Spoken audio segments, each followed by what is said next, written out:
Chapter 4 and 5. They go right along with each other. There's some ugliness in these chapters, some more ugliness. Humanity at their worst. Heather. Now I got Heather in my brain. Aaron. There we go. I was wondering who Heather was. Yeah, and she hasn't been here a long time. Yeah, and then the other Heather. Verses 1 through 3, if you would. Now, son of man, take a block of clay, put it in front of you, and draw the city of Jerusalem on it. Then lay siege to it, erect siege work against it, build a ramp up to it, set up camps against it, and put battering rams around it. Then take an iron pan, place it at an iron wall between you and the city, and turn your face towards it. It will be under siege, and you shall besiege it. This will be a sign to the people of Israel. Well, a couple of things here. One, it gives us a picture of ancient warfare, their methods. And we so often think of these people as primitives in some ways, but in other ways, very ingenious, inventive.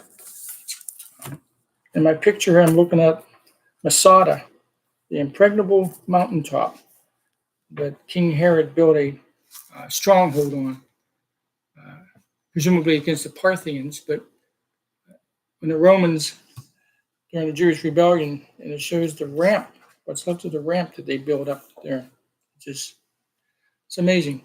But be that as it may, remember what Peter said in 1 Peter 4:17. Would you want to look that one up, Kevin? We're going to see an example of that right here. That 1 Peter what? 4:17. 4:17. Yeah. While he's doing that, a lot of symbolism here. The block, I think, that you read of clay would really have been a tile of clay. And it's what the Babylonians used to do their writing on, cuneiform writing and clay tablets. The clay's soft, they'd use a stylus, and then they'd bake it. And we learned a lot about the ancient world through that, because those suckers last. They don't burn away, and they don't rot away. Whenever you have that, go ahead and read it For it is time for judgment to begin with the family of God. Yes. If it begins with us, what will the outcome be for those who do not obey the gospel of God? Okay. And some translations read in the house of God, starts at the house of God. Well, we see an example of that right here, because what we're going to see in this chapter and in chapter 5 is the last days of Jerusalem prophesied about. And Jerusalem and the temple were the very center of Judaism. That was the home of Judaism, so to speak. And as Peter said, judgment starts at the house of God, and then it branches out. I think we see that in America today. Judgment starting in the house of God. They're showing the true colors. And it's sad, but so here's an early example of that. And as I said, as we go into these two chapters, the picture gets really ugly. And we see humanity at the very, very worst, I think. Now, what we see here is several examples of visual aids. Do any of you remember the days in Sunday school when they would use the flannel graph? Okay. The who? Flannel graph. You don't remember flannel graph? It's kind of like Velcro. You got a felt board, and then these figures, maybe the city, people, and the Sunday school teach for children. The Okay. overhead projector and Okay. that Yeah. was divided in the blackboard. Okay. I used to make overhead for those. But the old flannel graph, they were visuals, as were the overhead projectors and even the more modern videos. When they were explaining it kind of stuff, they'd just draw it on the board. Yeah. I remember those days too. Yeah. Well, he's going to do some visual aids here, only a whole lot more dramatic than what we used to have in school and Sunday school. The first one, he's showing a siege on Jerusalem. The Babylonians have surrounded it. They've got the battering rams up and so forth. So he takes a clay tablet, and with his stylus, he makes an image of Jerusalem, or some translators say that really what it really means is a watchtower that he put on there, but whichever. Um, he's going to use this to demonstrate to his fellow countrymen, and throughout these 2 chapters, they may have thought that their friends in Jerusalem were better off than them, and they weren't. The exiles had much better treatment and much better than what their countrymen who stayed in Jerusalem, who weren't exiled. And so he's going to show all the battlements and so forth as a sign to the exiles. Jerusalem's not going to last. And they're thinking here, the exiles said, they'll go back home, as we said before. God won't let Nebuchadnezzar really destroy Jerusalem and the temple. And you see that in Isaiah, years earlier than Ezekiel, where Isaiah says, you think that you have the temple and God's name is in this place? You think that's going to save you? Well, and then we looked at that and we started Ezekiel. It just doesn't happen that way. God expects more from his people than he does from the world around him. And we'll see that in these chapters as well. We're privileged to be called children of God, but there's much responsibility. And that's something that the Jewish people of this era didn't seem to realize. Now, many of them did, but many did not. And today people call themselves Christians, and they think they have all the benefits that comes with that. You got a pie in the sky after you die in the by and by. And Jesus isn't going to let your loved ones die a terrible death, and he's going to take care of you and everything. And yet they live like the devil. It doesn't work out that way. Where there's great privilege, there's correspondingly great responsibility. And that's something our culture doesn't realize today. Unfortunately, even within the church or outside the church. So this is the first visual aid. The iron pot there. I think if they had an iron cake pan or flat pan, he would have used that. That may have been to demonstrate to the Jewish people that just as you can't get through iron, people of Jerusalem, you're not going to get to me, God says. I've had it with you. Okay, we're going to see that throughout here. He says, you've gone to the point of no return, in a sense.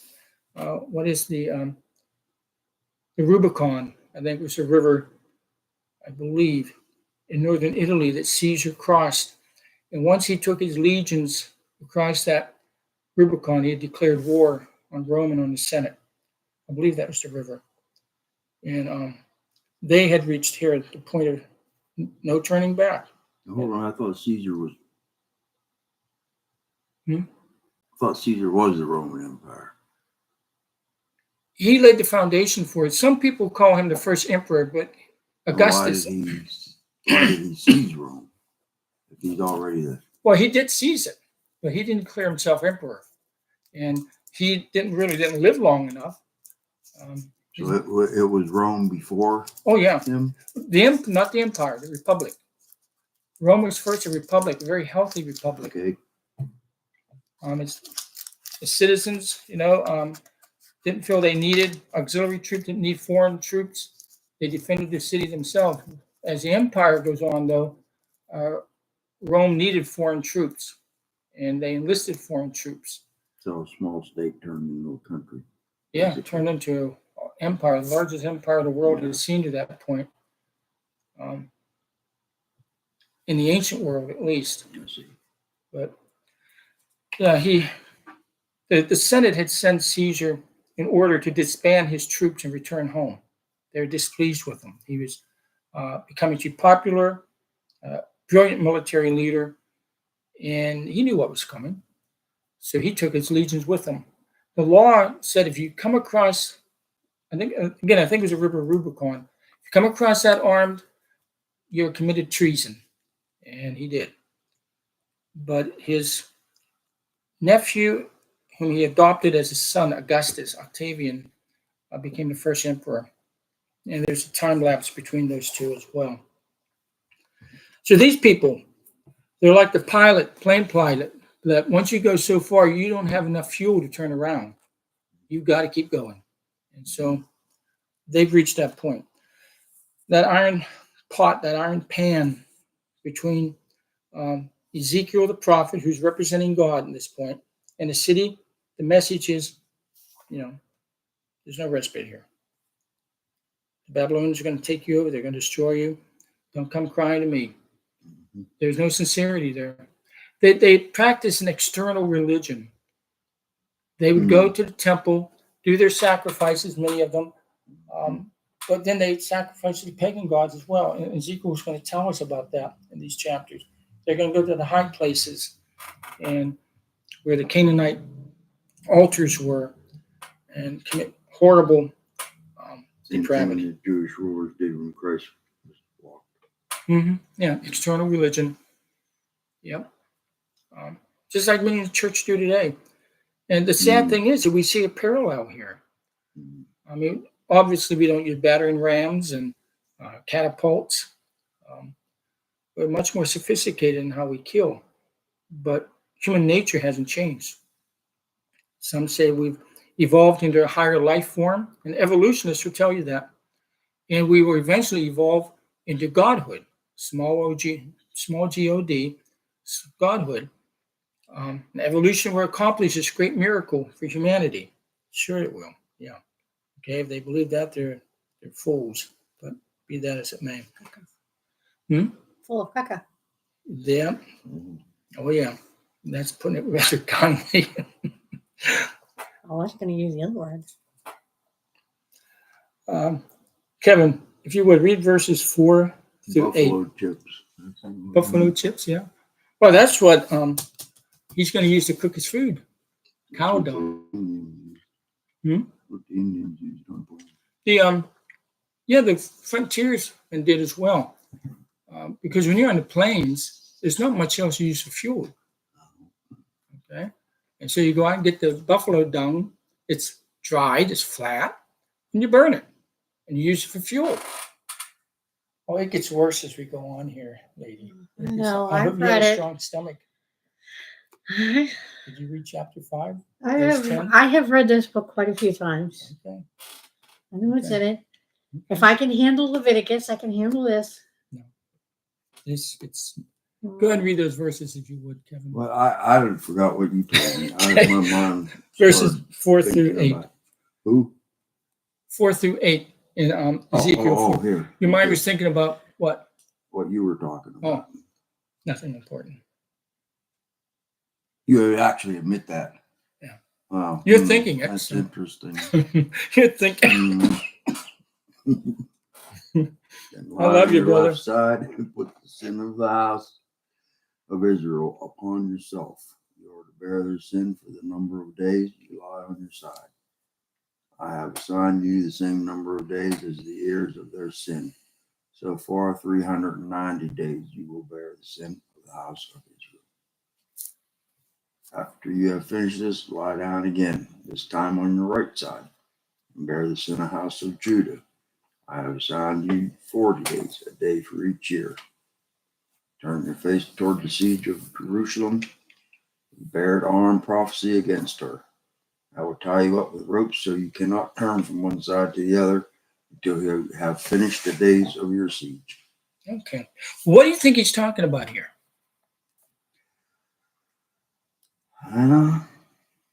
Is he going to lie in his side out there for 390 days? Man, he's going to be sore. You know?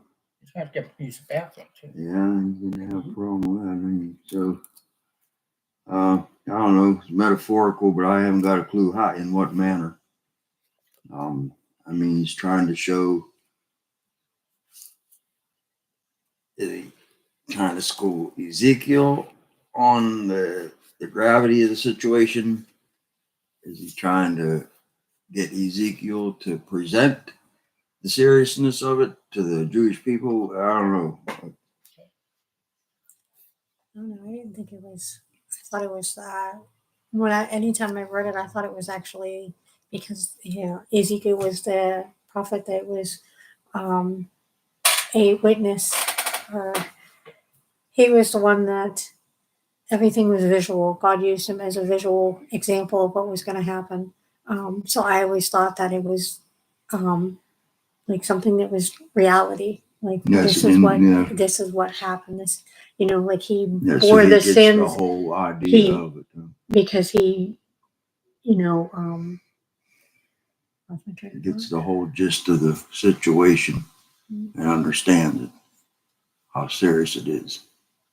I think this is what he's showing to Israel and Judah, you know, because he's the Okay. physical example. Israel is already demolished. Israel, at this point, the northern Okay. kingdom has been wiped out years, decades before this.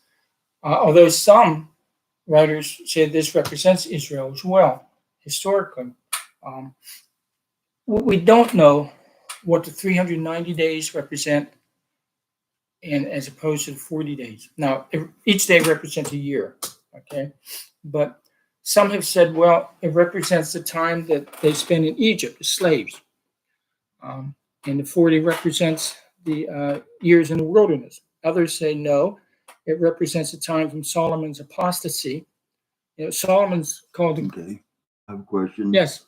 Well, at this point, isn't Judah and Israel separated and by different kings? They had been for years, for Yeah. centuries. Yeah. Yeah. Israel no longer exists at this So point. maybe Judah didn't turn away so long far back as Israel, because obviously 300 days is a lot longer than 40. Yeah. So at some point, Israel was first to turn their back on him. Well, yes. Long before Judah did it. When they divided, yes. Okay. When they divided and Jeroboam became the first king of Israel. Yeah, this is after the death of Solomon. He put a golden calf in Bethel, I think, to the south of his kingdom, and a golden calf to the north in Dan. So he led the nation astray. And all through the book of Kings and Chronicles and then on, it says the kings that followed him committed the sin of Jeroboam. So in that respect, yes, they never had a righteous king. They never worshiped in a true manner of worship that God prescribed to Moses. Judah had a number of righteous kings and priests who led the nation back to true worship. You know, Asa and Hezekiah, Josiah, and several others, at least half a dozen, I think close to 10. Whereas in Israel, it's King Kevin for a while. Maybe your son takes over, but the dynasties didn't last long. You know, the general would come and kill you or whoever took over after you, and just one dynasty after another. So Judah did last longer. They were more righteous until Manasseh came along. Now, throughout their period, they would apostatize. They would go, as the King James Version says, a whoring after other gods. But there was always a king that God would send who would bring them back. When Manasseh came, he reigned 40 years, and he was the most wicked king. He took his own babies and sacrificed them to the pagan gods. Okay? He's exiled to Babylon. He repents. God puts him back on the throne. But by that time, there was no hope for Israel. They'd gone too far. They refused to come back to God. Well, wasn't he in Judah? Not. Yeah. Okay. Yeah. Yeah. By the time Manasseh comes on the scene, Israel, again, the northern kingdom is history. And they didn't last as long. They became the Samaritans of the New Testament. John chapter 4, and Jesus must needs go through Samaria. It was a hybrid religion. They mixed with paganism. They observe only the first 5 books of the Old Testament and so forth. And they're still. And that's why Christ told them, you know not what you worship. Yes. Because they were worshiping supposedly the true God and then the pagan gods. They didn't even, they worship confused. They didn't know they were worshiping. And the Samaritans as a religion still exists to this day. Very, very small group, but they still exist. And some of these ancient religions, Zoroastrianism, still exists. But most of the Old Testament pagan religions are dead. Although some of the tenets of them have been resurrected in modern cults and so forth. God help us. That's kind of like the ones you seem to bring up a lot about this group over here worships or tries to serve Jesus and Buddha at the same time, or Yeah. Jesus and Allah or whoever and Buddha, and then trying to appease them all. I guess they're hedging their bets and make sure they get the right one. That's an perfect word, appeasement. Appease the enemy, and you think you win. Who was it? Chamberlain, Britain's prime minister, appeased Hitler. Hitler said, "Oh, I want Czechoslovakia. I'll stop." And Chamberlain very graciously said, "Okay, you take that. And what do I care about Czechoslovakians or the Czechs or whatever?" So Hitler took that. Then he took the others. Appeasement doesn't work. Appeasement with evil, it's compromise. Remember, was it Romans 12? Paul tells us about compromise. And I think as J.B. Phillips translates that, do not let the world squeeze you into its mold. And that's what the church, many churches in America, is allowing to be done. God forgive us. I know I shared about my friend down in Pittsburgh. He's done several homosexual weddings the last few years, and just one thing after another. And I spoke to him a few days ago. He called me about the meeting that he had been with his pastor, and he's all happy about it. And I said, eventually you may need to leave that church. God's going to lead you out of there. He's a wonderful Christian man. And I said, you have more patience than I have, because first homosexual wedding, I would have been out of there. All they have to do is say it was coming, and I'd been gone. Yeah. So I wouldn't even wait until it got there. That would have been the end of it for me. So that's one of the reasons I left Presbytery. I was going to leave it before I did, but when they said that they would not accept that, what the Presbytery was doing, allowing homosexuals and gay women in the pulpit, which they do in New Bethlehem, which was the main church is for this area. And when they said that they would never allow that, they won't even want them on the up there talking. And so okay, I can live with that. But in the end, they're still supporting the Presbytery is a requirement for them yet. So in effect, they are supporting gay people.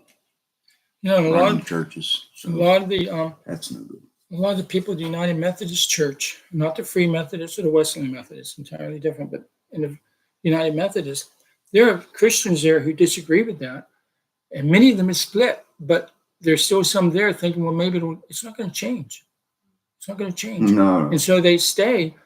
And maybe they believe God wants them to stay as a witness. I don't know. Yeah, and that new pastor up there, he was explaining to us how they worded it in their bylaws to get around actually coming out and saying homosexual or lesbian was that, they used the word other or something. Alternative, alternative lifestyle, acceptable alternative lifestyle. And when I went up there for the visit there a few weeks ago, and he started with the Holy Catholic Church thing in the middle of his sermon, I was like, boy, I'm glad I didn't stay.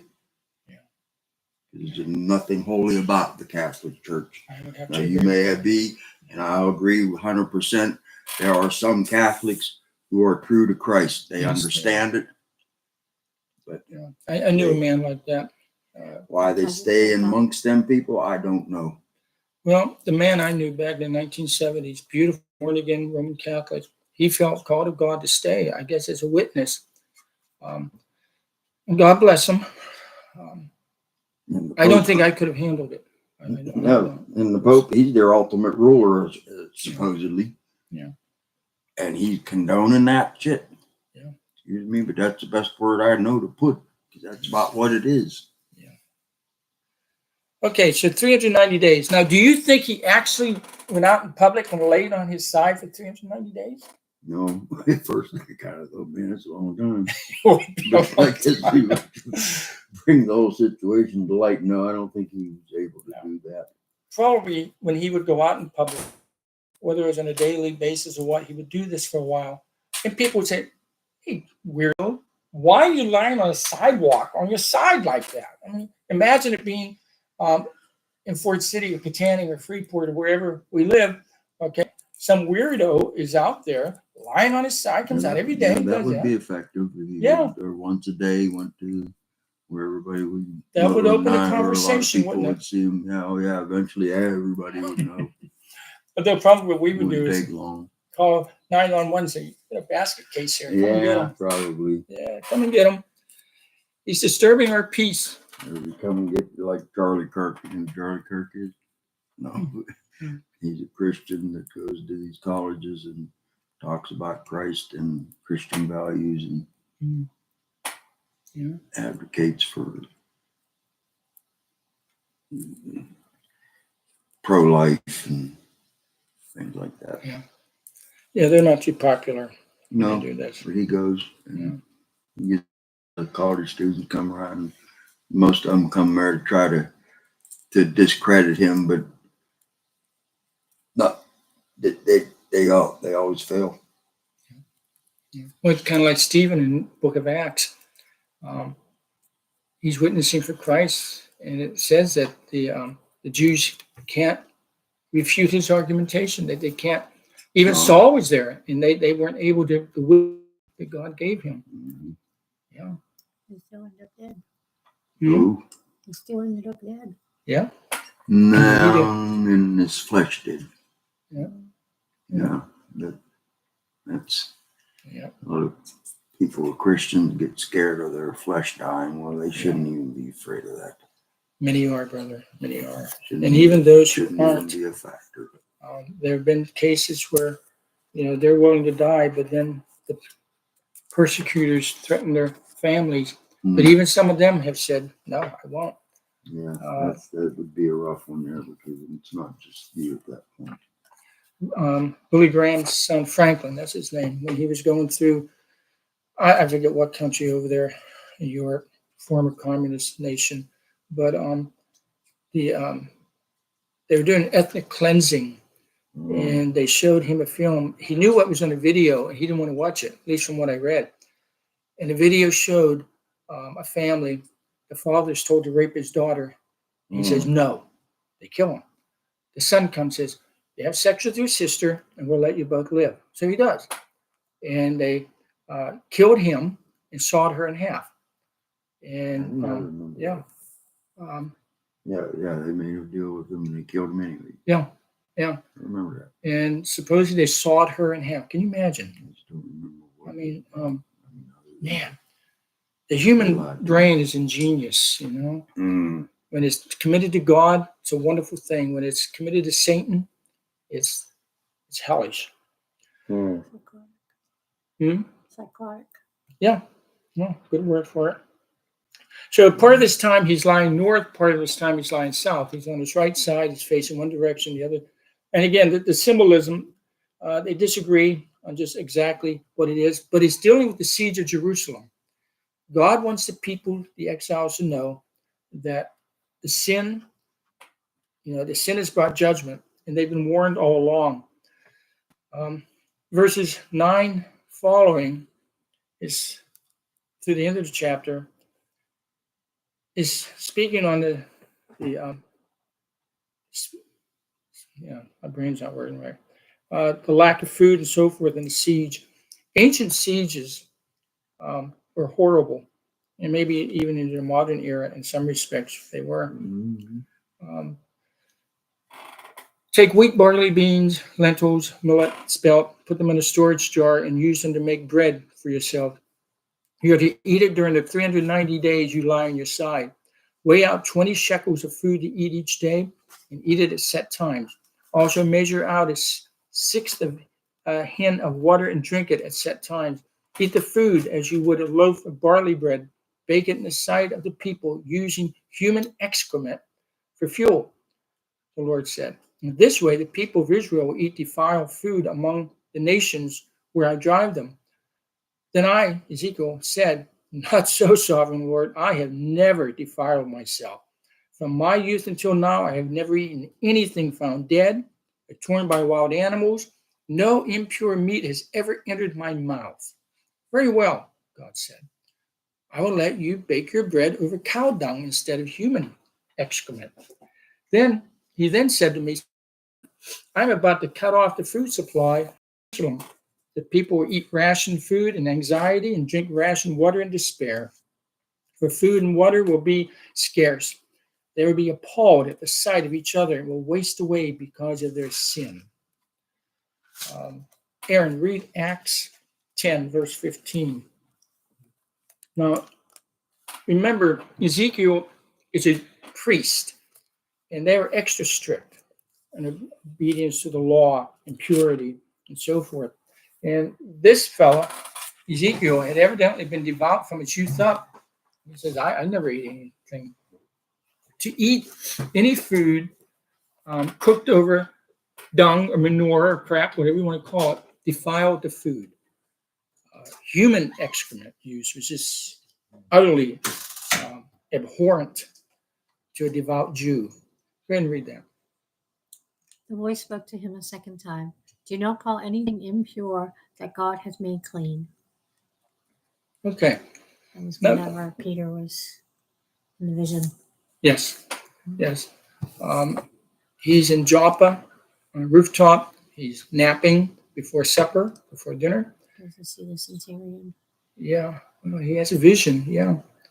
And all kinds of impure animals, are lowered in a net, a sheet, it says.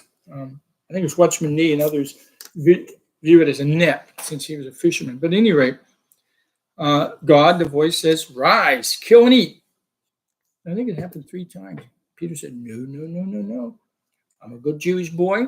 I'm kosher. I don't eat that stuff. Okay, so even in the point here is it didn't change through the centuries. No devout Jew would willingly defile him or herself by eating meat that was defiled, whether actual meat that was forbidden, say like catfish or whatever, or cooked over human dung or any kind of dung that made it impure. And they flatly refused to do that. It revolted them. And still, devout Jews to this day, you go in their homes, and if you're bold enough to open the refrigerator, you'd be shocked the way they arrange things.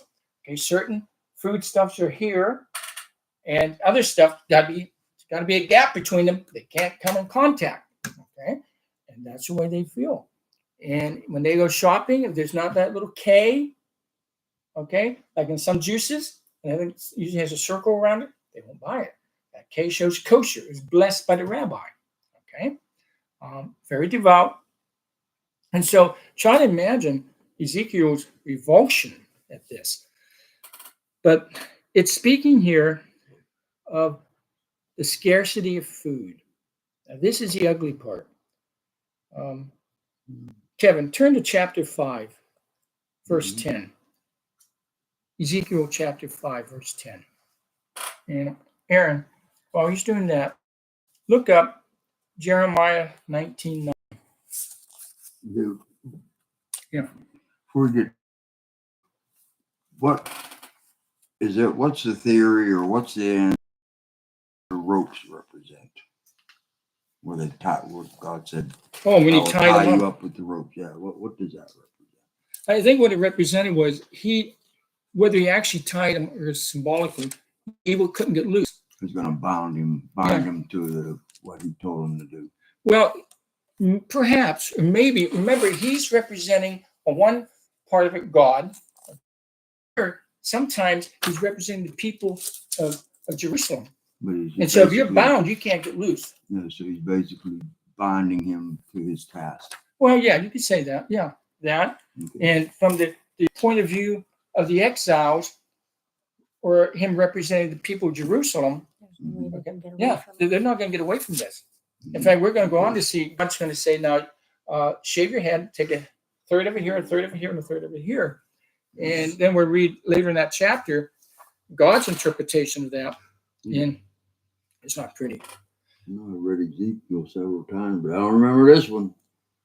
Therefore, in your midst, fathers will eat their children, children will eat their fathers. I will inflict punishment on you, and will scatter all your survivors to the winds. Yeah. Yeah. I Jared, don't remember reading you know that. that? Yeah, we're going to take a couple minutes We'll of this. forget it now. Cannibalism. Mm. The Jews never practiced cannibalism. They committed it. Okay, there's a big difference there. There are ancient cultures that actually practice cannibalism. Yeah. Okay, the Yeah. Jews did not practice in the sense that it's a normal thing of our religion or Small whatever. islands like that all the way in the 1900s. Yeah, even the 20th century, my friend, where it was committed. That's the 1900s. Yeah. Okay. Yeah. Yeah. 1900s. Yeah. We're going to look at some of that just as examples. Jeremiah 19:9. I will make them eat the flesh of their sons and daughters, and they will eat one another's flesh, because their enemies will press the siege so hard against them to destroy them. Okay. Mm. And then Lamentations 2:20. I can do a lot of things. I can eat a lot of things, but I don't think I'm doing that. I think I'll starve. Jeremiah, I believe they've written a book of Lamentations. He was called the weeping prophet. And certainly if he wrote this, he had to weep through it. Look, Lord, and consider, whom have you ever treated like this? And the prophet is speaking to God. Should women eat their offspring, the children they have cared for? Should priest and prophet be killed in the sanctuary of the Lord? Should women eat their offspring? And then, since I'm in Lamentations, chapter 4, verses 9 and 10, listen to this. Those killed by the sword are better off than those who die of famine. Racked with hunger, they waste away for lack of food from the field. With their own hands, compassionate women have cooked their own children, who became their food when my people were destroyed. Okay? Kevin, Okay, go ahead. one just more like an item of trivia, but the Hawaiian Islands were like that. They were cannibals. And in World War II, a guy got off of one of the ships from the U.S., and one of the Hawaiians either blessed him in the name of the Lord or tried to give him a Bible or something, and the guy said, "We don't need that anymore." And the Hawaiian told him, this is true, the Hawaiian told him, "Well, you ought to be glad that we do, because if you'd have stepped off of that ship 100 years ago, we would have ate you." Yeah. Mm-hmm. He was dead serious. Oh, yeah. Yeah. Yeah. Read Deuteronomy. Before we knew about, Christ in the Bible, if you'd have stepped there, if you'd have come to this island before we knew about God and Christ, we'd have ate you. It's amazing what the gospel does, isn't it? Wow. Okay, what am I supposed to do? Deuteronomy chapter 28, verses 53. Deuteronomy 28. 53 through 57. Now, God is speaking through Moses in this one. And what I want to show is that the people of Israel knew from the very beginning, okay, if they went away from God, certain things would happen. Verses 28, verses 53 through 57. 2 Kings. Because of the suffering that your enemy will inflict on you during the siege, you'll eat the fruit of the womb, the flesh of the sons and daughters that the Lord your God has given you. Even the most gentle and sensitive man among you will have no compassion on his own brother or the wife he loves or his surviving children. He will not give to one of them any of the flesh of his children he is eating. It will be all he has left, because of the suffering your enemy I will inflict on you during the siege of all your cities. 2 Kings 6, verses 26 through 29. This should be an actual occurrence. I understand why I don't remember this. Yeah. It's ugly. It's ugly. This is stuff we don't want to remember. My mind just kind of skipped on by it or something. Yeah. Yeah, go ahead. As the king of Israel was passing by on the wall, a woman cried out to him, "Help me, my lord, the king." The king replied, "If the Lord does not help you, where can I get help for you? From the threshing floor? From the winepress?" Then he asked her, "What's the matter?" She answered, "The woman said to me, give up your son so that we may eat him today, and tomorrow we'll eat my son." So So we cooked my son and ate him. The next day I said to her, give up your son so that we may eat him. But she had hidden him. I remember that one. By that time, Judah and Israel had split. This was during the Battle of Samaria. And yeah. Now, we'd like to think all that's ancient history, but in World War II, after the siege of Stalingrad, the Russian army defeated the Germans. German soldiers ate other human beings. They're that devoid of food. In the closing days and weeks of World War II, the Japanese were shut off, had no food. They ate Allied prisoners. Okay, so yeah, we'd like to think that that's all ancient history. But then, in the Roman era, in AD 70, remember we mentioned many times the Roman legions of General Titus had breached the walls of Jerusalem and conquered it. The Jewish historian Josephus, I guess, lived the same time as St. Paul, a little longer, but he chronicled that time in his History of the Jews. And much of that battle, he was a prisoner of war. But he tells of one instance where a woman cooked her son, presumably a baby, I guess, I don't know, cooked her son, ate half of him one day, hid the rest of it so nobody could find it, so she would have it for the next day or when next she needed it. Cannibalism, again, is when people are hungry, they're hungry, I guess. Okay, but it's again, in a German concentration camp, Croatian, really, and they were part of the German force. Okay, during World War II, during in the concentration camps. Near the latter days of the war, they ate people, they're prisoners. It's an ugly thing, but when you're starving, what do? Okay. You bargain with your neighbor, we eat your child today or mine today and eat yours tomorrow. I mean, it's difficult to even imagine that. I mean, I think I'd rather say, look, kill me, eat me, maybe tomorrow you'll go free, who knows? But to take one of my little ones, it'd be a little difficult to turn the other cheek on that one. Okay.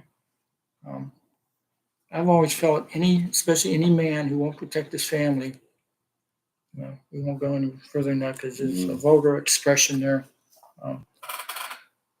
Okay, so this is going to be a very difficult time, and this is what the prophet's trying to show the exiles. They actually have it better than their family members or neighbors, whoever, that are still in Jerusalem. Some of those people will survive, but not many of them. Not many of them. By the time Nebuchadnezzar surrounds Jerusalem this last time, he is thoroughly enraged. He's not going to show any mercy. He's, they've rebelled against him, I think, twice. He set up puppet kings. They swore they'd be loyal to him. They turned, and by this time, he's not going to show any mercy. He's just one upset king. So these people, at the very least, they're going to eat defiled food, but then they're going to turn to cannibalism. Josephus, again, in his Chronicles of Jerusalem in 70 AD, says that groups would go out, and if your body's lying dead there, they take it and carve it up, eat it. Okay. If they thought somebody was hiding food, they'd murder them and start looking for food. Maybe you weren't hiding it, but they thought you were. And so if they can't find the food, I guess they eat you. It's just, it's difficult to even, God help us. Chapter 5. Aaron, read the first 4 verses, if you would, please. Now, son of man, take a sharp sword and use it as a barber's razor to shave your head and your beard. Then take a set of scales and divide up the hair. When the days of your siege come to an end, burn a third of the hair inside the city. Take a third and strike it with a sword all over, and scatter a third to the wind. For I will pursue them with drawn swords. But take a few hairs and tuck them away in the folds of your garment. Again, take a few of these and throw them into the fire and burn them up. A fire will spread from there to all of Israel. Okay. Now, we're not going to get into the meaning of that yet because the Lord gives us his interpretation in this chapter, a little later in this chapter. So we're going to look at that when we get to that. Kevin, read verses 5 through, let's see, 5 through 12, if you would. 12. Yeah, This 5 is through what 12. the sovereign Lord says. This is Jerusalem, which I have set in the center of the nations, the countries all around her. Yet in her wickedness she has rebelled against my laws and decrees more than the nations and countries around her. She has rejected my laws and has not followed my decrees. Therefore, this is what the sovereign Lord says. You have been more unruly than the nations around you and have not followed my decrees or kept my laws. You have not even conformed to the standards of the nations around you. Therefore, this is what the sovereign Lord says. I myself am against you, Jerusalem. I will inflict punishment on you in the sight of the nations because of all your detestable idols. I will do to you what I have never done before and will never do again. Therefore, in your midst, fathers will look to children, children will eat their fathers. I will inflict punishment on you and will scatter all your survivors to the winds. Therefore, as surely as I live, declares the sovereign Lord, because you have defiled my sanctuary with your vile images and detestable practices, I myself will withdraw my favor. I will not look on you with pity or spare you. A third of your people will die of plague or perish by famine inside you. A third will fall by the sword outside your walls, and a third I will scatter to the wind and pursue with drawn sword. Okay. So he's interpreting at least some of what he had told Ezekiel to do by shaving his head. But notice here, he's telling the Jewish people, you've not only disobeyed my law that I gave through Moses, but you've actually done worse than the surrounding nations. The surrounding nations are all pagans. And in the Old Testament, the picture is that God has placed Israel right in the center of the world. Now, we might question that geographically, positionally, whatever, but religiously, they were to be the witness to all the surrounding countries. Remember when he was bringing them out of Egypt, he said to Moses, you will be a kingdom of priests.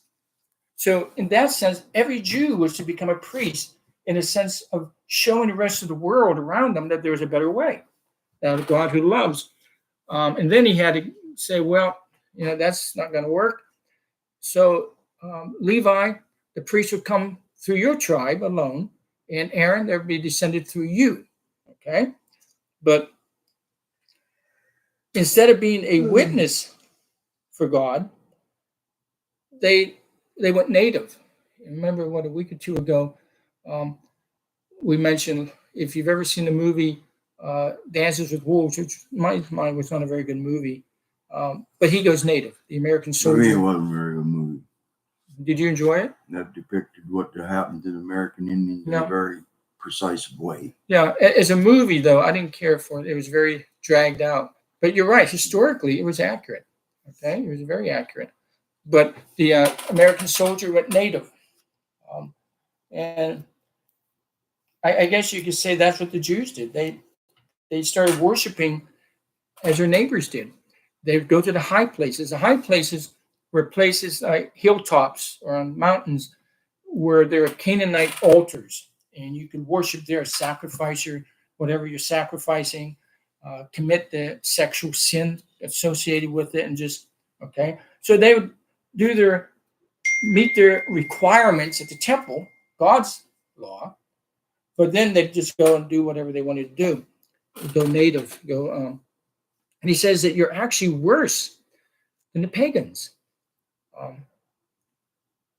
And again, Manasseh, the most wicked king that Israel would have, sacrificed his own babies on altars, pagan altars. He led Israel into that sin. I have a book at home in my library, not written by a Christian, at least not what I would call a Christian.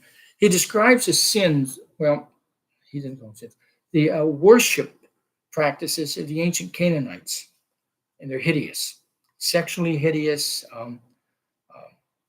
But at any rate, and then before the chapter ends, he says, but we should not be judged like by 20th century morals or whatever. They were not a sexually depraved people. And that's not exact language, but that's what he's saying. Okay.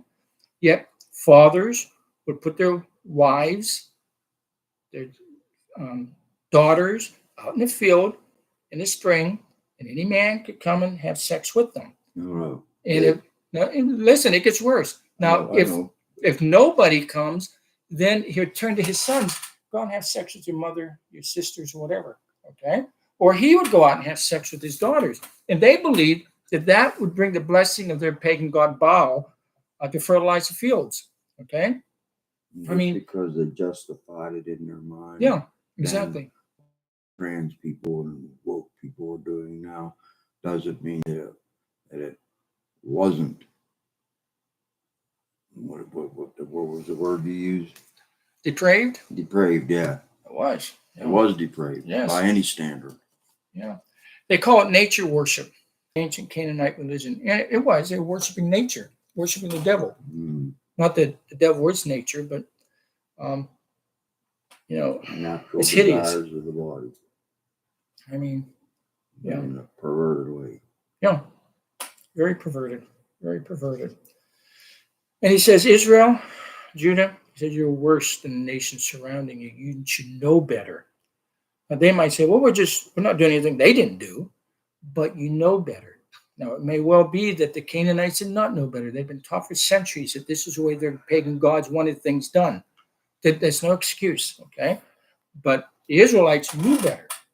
They had the only revealed religion that history tells us of, okay? At least revealed by God. The other pagan religions were revealed by Satan, formulated by Satan. They knew better. And again, where there's much privilege, there's correspondingly great responsibility. But you see how that turned out, okay?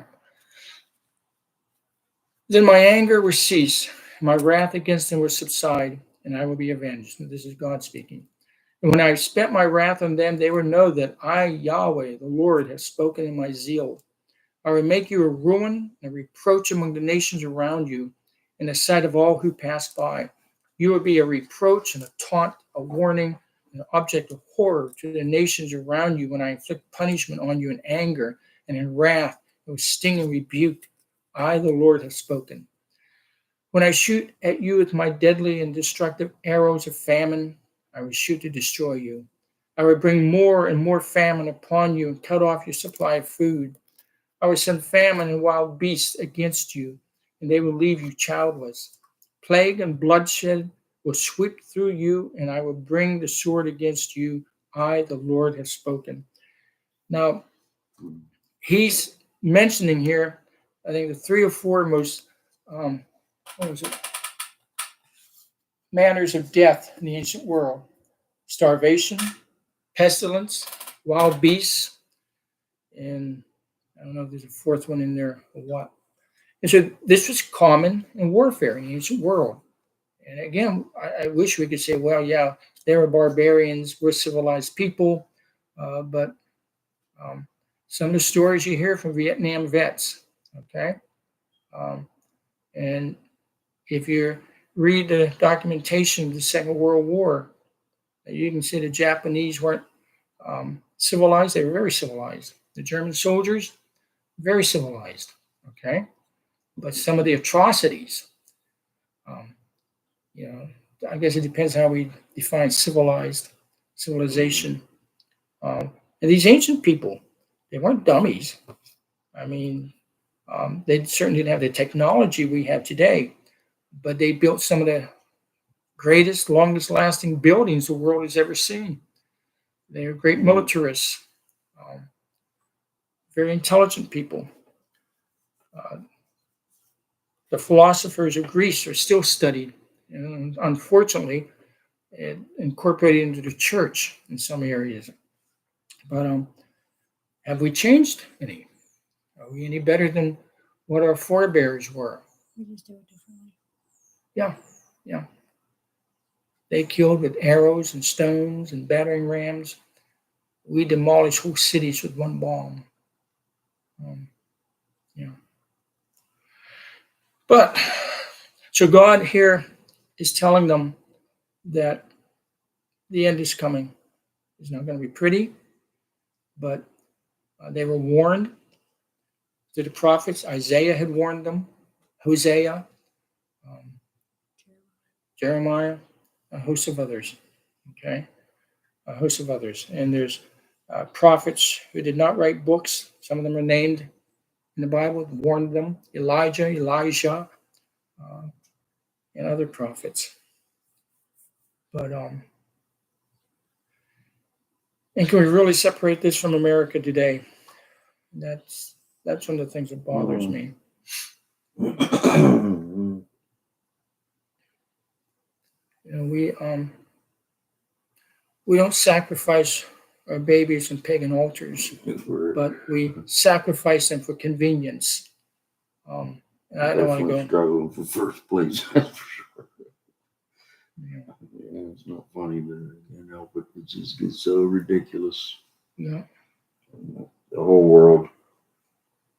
Yeah. Things people are doing, and the hatred and the perversion and Selfishness. And now I hear middle of this past week, maybe it was Monday or something, maybe it was the last weekend or whatever. No, it was Monday or Tuesday. The Al Qaeda is killing Christians by the number in Syria. Yeah. Yes, sir. Yeah. And yet, the church is growing. The church is growing faster in Africa and in Muslim nations than it is over here. I'm seeing about different Christian movements. Most of them are young people around this country. Yeah. The other day I seen one in Florida. There was thousands of them. Thousands of them. Yeah. It's starting. Maybe that revival is started. Yeah. And and some people, the revival that was just a couple years ago in Asbury, they said, well, that didn't take effect, that didn't take root, but it has. It has. The younger generation was impacted by that. They're the future business leaders, educators, politicians, parents. They're the future of this nation. Now, it did not impact that much in our generation, unfortunately. Mm-hmm. Maybe the next one will. That's where it started to go south. Yeah. Around the 50s, 60s. Well, the problem is churches have built up walls around themselves so that it won't happen. But God can break down walls, and we need to pray for that. But it impacted very heavily on the college-age generation. In fact, I remember reading that students from Asbury College and seminary would go out to the secular colleges winning students there to Christ. Think about that. That's tremendous. That's tremendous. I mean, face it, Kevin, your generation, my generation is not going to be around much longer. No, we're slowly. We're doing the damage that we can. How much more damage we do, I don't know. But no, it's going to be a lot more because the generation or two generations that have come behind us, and even the one of the young people that are getting involved in these revivals, those who are not of Christ are 10 times worse than they ever used than the young people ever used to be. We need to pray for that. That right there shows an extreme battle, spiritual battle. Anytime the Spirit of the Lord is moving heavily, the spirit of Satan moves heavily too. Mm-hmm. And we see that in the New Testament. Yes. Okay, we see it in the Old Testament. We see it in history. But he always has a remnant. And that remnant can be very powerful at times. But the church is growing in other areas of the world. Korea, South Korea is a hotbed for Christianity. And North Africa, parts of Asia, other parts of Asia. You know, so, well, let's pray. Next week, Lord willing, we'll go into chapter 6. There's still more doom and gloom, but eventually we're going to get out of that. Father, we thank you. We thank you this time we've had together, Father. We pray that you get us home safely. You be with those ones we prayed for earlier. And Father, help us as we continue through this book of Ezekiel. And Lord, some of it's downright disgusting. But we know, Lord, these things happen. And Lord, when we're very privileged, as we are, as believers and as Americans, there's much responsibility. And so often, people don't want to accept their responsibility, just the privileges. But Father, help us be true to the gospel and to warn them. So bless us, Lord. Get us home safely. We ask in Christ's name. Amen.